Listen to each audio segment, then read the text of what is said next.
बिस्मिल्लाहिर्रहमानिर्रहीम। अस्सलाम वालेकुम ख़वातीन व हज़रात, उम्मीद है सब लोग ठीक ठाक होंगे। पाकिस्तान और अमेरिका के दरमियान नया इत्तेहाद हो गया है। अमिताभ बच्चन की चीखें निकल गई हैं, मिथुन चतुर्वेदी अपना दिमागी संतुलन खो बैठा है और शहबाज शरीफ ने इंडिया को फाइनल वार्निंग दी है कि अगर कोई भी रंगबाजी की तो उसका पूरा पूरा जवाब दिया जाएगा। अब इन खबरों की डिटेल्स पे चलें तो पाकिस्तान और अमेरिका ने दहशतगर्दी ख़त्म करने के लिए एक इत्तेहाद किया है और वो इत्तेहाद कनाडा भी कर रहा है।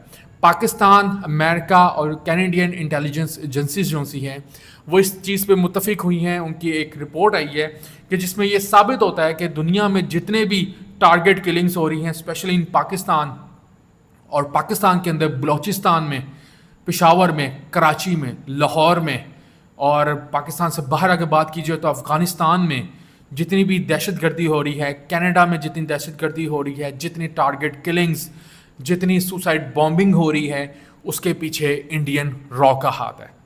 तो अब इंडिया अपनी खैर मना ले। बहुत जल्द आपको इंडियन प्रॉक्सीज ख़त्म होती हुई नज़र आएंगी दुनिया से।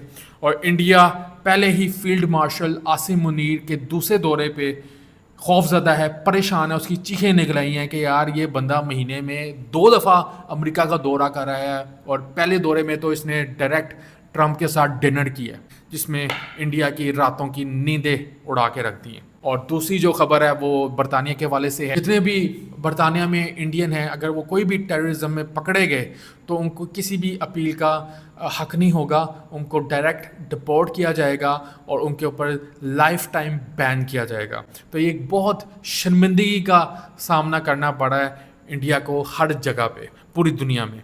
बाकी बात की जाए तो अमरीकी वज़ीर ख़ारजा की तर्जुमान से फील्ड आसिम मुनीर के हवाले से एक सवाल किया गया जिसपे उन्होंने इंडिया को चपेड़े मारी हैं और जलील करते हुए टैमी ब्रोस ने सीज़ फायर के हवाले से क्या बात की है वो आप सुनिए।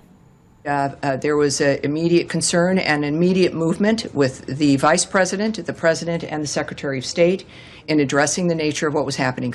Many of you who were in the room in the days afterward, we described the nature of the phone calls, the work that we did to stop the attacks and to then bring the parties together so we could have something that was enduring. And it's a very proud moment and a very good example of what Secretary Rubio was committed to, Vice President Vance in that, of course, case as well. But are the top leaders in this nation involved in stopping that potential catastrophe? अच्छा जी, Trump का और America के जितने भी वज़ीर हैं ना, उनका रोज़ का ही काम है, सुबह सुबह उठते हैं, एक वो प्रेस कॉन्फ्रेंस करते हैं जिस पे वो इंडिया को भिगो के चपेड़े मारते हैं, जलील करते हैं कि जी सीज़ फायर हमने करवाया और पाकिस्तान ने इंडिया के 5 राफेल जो तैयारे हैं वो मार गिराए। अगर हम सीज़ फायर ना कराते तो पाकिस्तान इंडिया का बहुत ज़्यादा नुकसान करता। ये हर रोज़ सुबह उठ के या ट्वीट होती है या प्रेस कॉन्फ्रेंस होती है। तो इस हवाले से अगर बात करें तो अमेरिका बहुत सख्त रद्दमल दे रहा है इंडिया को। और बाकी दूसरी खबर के हवाले से बात करें तो अमिताभ बच्चन जो कि बॉलीवुड का एक एक्टर है, उसने उसका जो एक शो आता है कौन बनेगा करोड़पति, वहाँ पे 3 रंगबाज औरतें बुलाई हैं जो कि एक झूठी कहानियाँ आपको सुनाएंगी और वो पूरे आके शो करेंगी कौन बनेगा करोड़पति में 15 अगस्त को कि जी हमने ऑपरेशन सिंदूर कैसे किया, पाकिस्तान के अंदर घुस के हमने कराची पोर्ट को उड़ा दिया, हमने लाहौर को फतह कर लिया, हम इस्लामाबाद घुसने वाले थे तो हमें भूख लगी तो हम वापस चले गए। तो इस तरह की आपको स्टोरियाँ सुनने को मिलेगी। दर हकीकत इन लोगों को मुंह की खानी पड़ी। 5 राफेल तैयारे पाकिस्तान ने मार गिराए इन लोगों के। इन लोगों की चीखें निकल आई, अमेरिका के पास गए कि यार हमें बचा लो, हमें बचा लो। लेकिन आप लोगों को 15 अगस्त को बड़ा मज़े का शो देखने को मिलेगा। बाकी मिथुन चतुर्वेदी जो कि एक बुढ़ा डांसर है बॉलीवुड का, वो क्या कहता है वो ज़रा सुने। खोपड़ी सनक गई तो फिर दूसरा हो जाएगा ना, फिर एक ब्रह्मस चला तो दूसरा ब्रह्मस चलेगा। और अगर कुछ नहीं हुआ तो हमने कहने सोचा एक डैम बनाएंगे और 140 करोड़ आदमी उधर पेशाब करेगा, फिर डैम खोल देगा, कोई गोली नहीं चलेगी, सुनामी आ जाएगा। मैं ना इस आदमी को देख के परेशान हो गया हूँ कि ये क्या चीज़ है। मिथुन चतुर्वेदी, ये कोई तुम्हारी डी ग्रेड की मूवी नहीं है जिसपे तुम उंगलियां घुमाते हुए आओगे तो वो बंदे ऐसे गिर जाएंगे, वैसे गिर जाएंगे, जहाज़ ऐसे आएंगे, वैसे घुस जाएंगे। एक जो नशई होता है ना, वो जो पागल हो जाए ना तो वो फिर इस तरह के बयान देता है।